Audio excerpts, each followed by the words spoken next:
ihe na-ekwu okwu ya bụ boarding school. Ụmụaka anyị ụmụ nwanyị gara boarding school, 70% of them automatically na-aghọ aka. Ụmụ nwoke anyị ga boarding school, emekwu nke nwaanyị iche onye boarding school nwaanyị nke a boarding school ụmụ nwoke. Oke ihe president ha bụ na olu nọchọ na mmadụ ka ọ mara nwoke ma ọ ka ọ mara nke ọzọ. Olu ka ọrụ ịma nwoke ọ mara nwaanyị ibe. Gị bụ nne na nna, ihe afụ the effect na ndụ nwaanyị ọta holiday because parents na-adị busy. Nke nwoke amụta ga-esi akpọ ntu nke mkpọri. Ụfọdụ esi kọtị na brize nke ụmụazị. Now ihe ya na-agbarụ wee dupu ya inwetara ya and ha bata ihe nelu anya ibirivu na nwa ga-abụgo big boy and big girl, ụmụazị emebisi ya. So a na-ekwu ịkpọ ntụ a mostly the foundation ebido from boarding school. And onwe ife ọzọ anyị na-emadụ mma outside boarding school.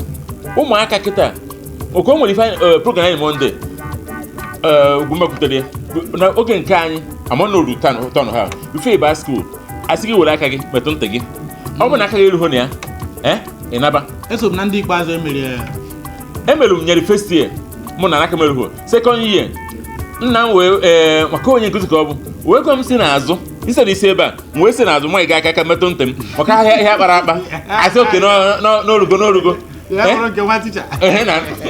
azị n'orugo nwe mụta ife because a na-eru dati na-eru kịta ife ụmụazị ụmụ nke a na-akpọ break ọmụ ihe na-akpọ ya afọ ya ka nkụ.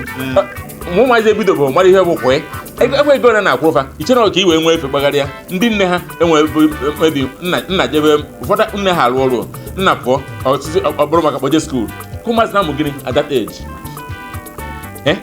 Then osi nke a pụọ megide ruo pre-nursery crèche after crèche pre-nursery after pre-nursery gịnị nwane nursery na ndị otie enwere baptismal name ana ị ga-akwa ha ego ụmụazị a kelu mgbe ọ ga fụ nne mmadụ nne ọfụma nwaanyị na-efike kpakakpakakpaka ihe a n'ife.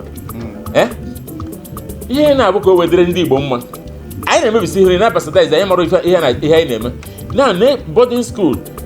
Ụmụ gị nata, ụmụ gị je boarding school nata sit them down ka gị na kpa nkata oke na-enata gị gị na nwa gị nwaanyị ọ bụ nwaanyị nne kpọrọ nwa gị nwaanyị gị na-adọ n'ọnwa ihe njikwe na ofu nwa m na boarding school anyị na-ekwu bụ convent Anglican convent school ka o jere anyị na-ejebe ebunye ụlọ